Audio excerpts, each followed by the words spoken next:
Tonight at 9, a community rattled. 2 police officers killed during a traffic stop in Virginia. What led up to the tragedy and where the suspect was found, and one message from first responders. And fighting for his life, Pope Francis now in critical condition at a hospital in Rome. What we know at this hour after the pontiff's latest health scare. Finding work after federal worker firings. How people at home are facing an uncertain future as unemployment cases rise. Plus, the benefits people can qualify for. Temperatures are warming up as February going into March. But what can we see as we go from there? And finding new savings, cutting costs for families with furry friends. The plans to stretch your dollar and keep more cash in your wallet. You're watching the station covering all of the DMV. This is DC News Now.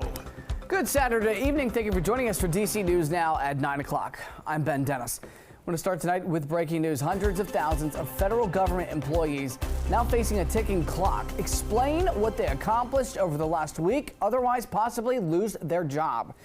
Elon Musk, who President Trump has entrusted to shrink in the federal government, tweeted, "All federal employees will shortly receive an email requesting to understand what they got done last week," saying failure to respond will be taken as a resignation.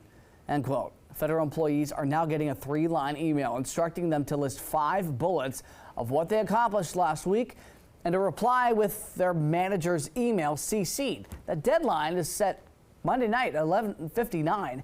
This is a developing story. Stay close with us as we work to learn more. New tonight, a child is in the hospital after Prince George's County police say the father of the child jumped from a balcony holding the child. It happened around 4:30 this afternoon at the District of Forestville Apartments.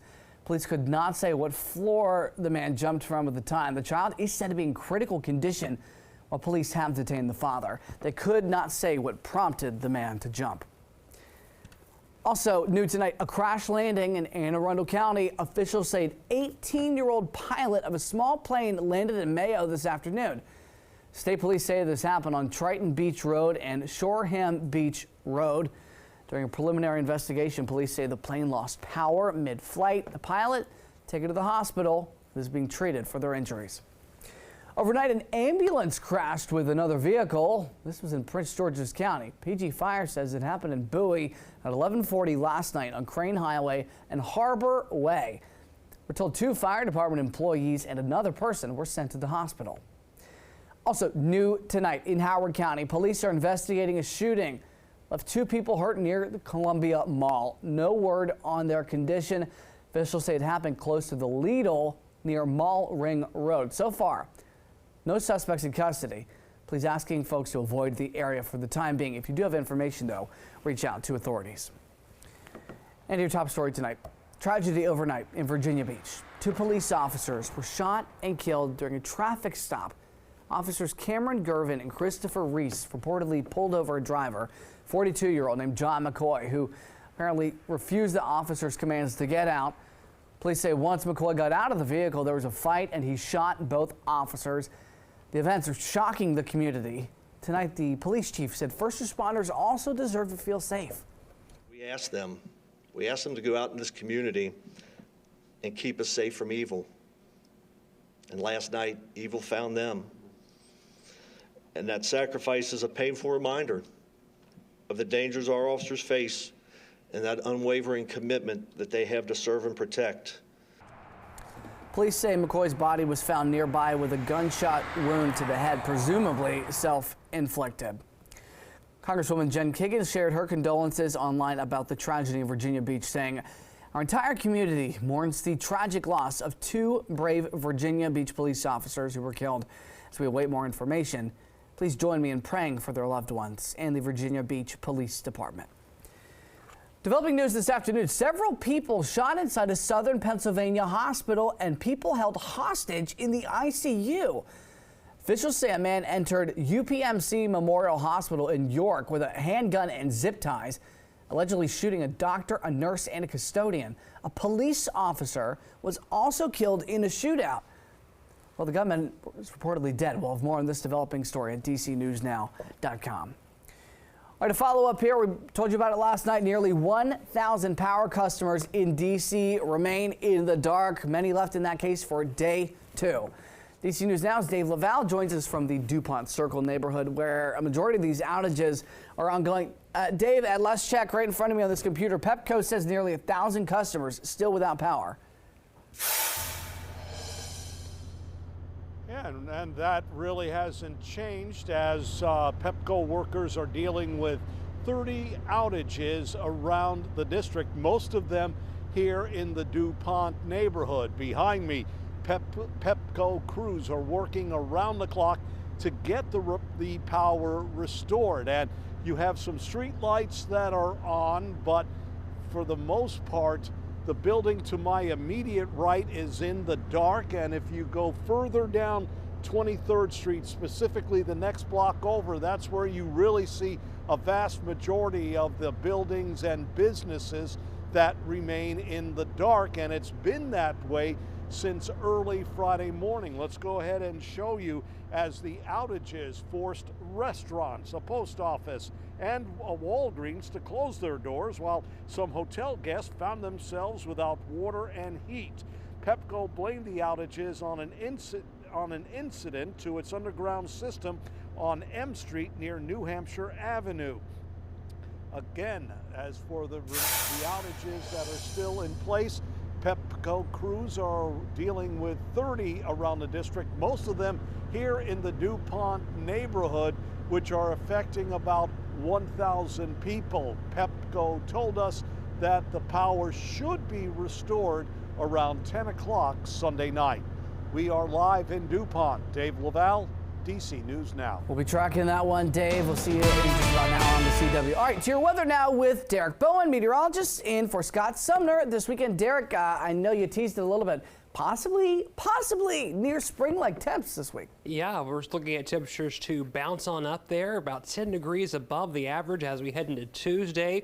We're already seeing those warmer temperatures now, anywhere from about 4, 5, all the way up to 10 degrees warmer over the past 24 hours in and around the area. So definitely seeing the warm temperatures already. We're going to see temperatures near the normal as we head in towards your Sunday. We're looking at a high temperature of around 50 degrees as we head in towards your Sunday. Right now, looking out and about the Washington metropolitan area, we're looking at 36 degrees, mostly cloudy skies. We're having south winds at around 7 miles per hour. We were overcast earlier today, but it looks like we're going to start to see those clouds trying to clear out as we head into the overnight. Moving in forward into temperatures across the area, we're looking at 36 degrees here in Washington, 35 in Hagerstown, 29 in Martinsburg. All right, Derek. New developments tonight. Pope Francis is reportedly in critical condition. He's being cared for at a hospital in Rome. The Vatican says an asthma attack happened while Francis was being treated for pneumonia and a lung infection. Doctors say sepsis, which is a complication of pneumonia, is the main threat facing the Pope, who is prone to bronchitis in the winter. The Vatican says Francis will skip his traditional Sunday blessing tomorrow. And new tonight in D.C., police giving us an update after a deadly shooting happened in January in Northwest. They say that they've arrested 34-year-old Maurice Ford of Northwest in connection, they say, to the death of 32-year-old Terrell West. According to police, the shooting happened at an apartment building on Ridge Square. DC Fire found West suffering from gunshot wounds, where he was pronounced dead on the scene. Investigators think the shooting was the result of an argument. Ford, he was arrested on Friday, yesterday. He's being charged with second-degree murder while armed. In Fairfax County, fire crews were on the scene of a 2-alarm house fire this morning just before 5 a.m. They say it happened on Cross Oaks Court. This is just south of Silverbrook Road in Cross Point, not far from Lorton. Thankfully, no one is reportedly hurt. No word on what caused the blaze. And back to our continuing coverage of those widespread layoffs and firings of the federal employees. Continuing to have a major impact here at home. Thousands of workers now looking for new ways to support their families day to day. Our Daniel Hamburg caught up with several people with uncertain futures. I've always wanted to be a federal employee. But just 8 months into the job, Samantha Leach was part of the mass layoffs of probationary employees. I worked on a team that analyzed products that are used in that currency to make sure that our money still gets printed. She was a senior material program manager with the Bureau of Engraving and Printing, something that may not sound mission critical. But if the tasks I were assigned don't get done, it will affect the production of the U.S. currency. One less income in her household with 3 kids isn't easy, and unfortunately, a place she's been before. My family is still recovering from the time period I was laid off before. It took 6 months to get a job. Over at the IRS, 7,000 layoffs started Thursday. I was honestly a bit angry, a little bit bitter. It was very disorienting as well. Media relations specialist Jonathan Curry among them. It sounds silly, but it really was my dream job. He has 3 kids and a 4th on the way. We're a single income family, so when, if I get laid off, our income drops to nothing. Beyond himself, he worries for the IRS as a whole, saying the IRS was deeply underfunded for a long time, which got worse with COVID. He says the layoffs may not impact this tax season much, but losing customer service and revenue agents isn't good for the long term. Tax enforcement is critical to this nation, and I think the cracks are going to show eventually, if not right away. Daniel Hamburg reporting. Both of those federal employees told us that they have had great reviews from their bosses, despite those dismissal letters they got cited performance issues. Those massive layoffs have only caused new unemployment claims to go up at home and nationwide, where last week saw about 5,000 more than the week before. There were nearly 1,700 new claims for unemployment last week in D.C. Up slightly from the week before. Claims are up more than 27% from the first week, though, of February. And developing now, a federal judge clears the way for the Trump administration to pull thousands of USAID workers off the job. The judge removed a temporary block on efforts to scrub almost all USAID staffers. The move also allows the White House to give employees abroad a 30-day deadline to move back to the U.S.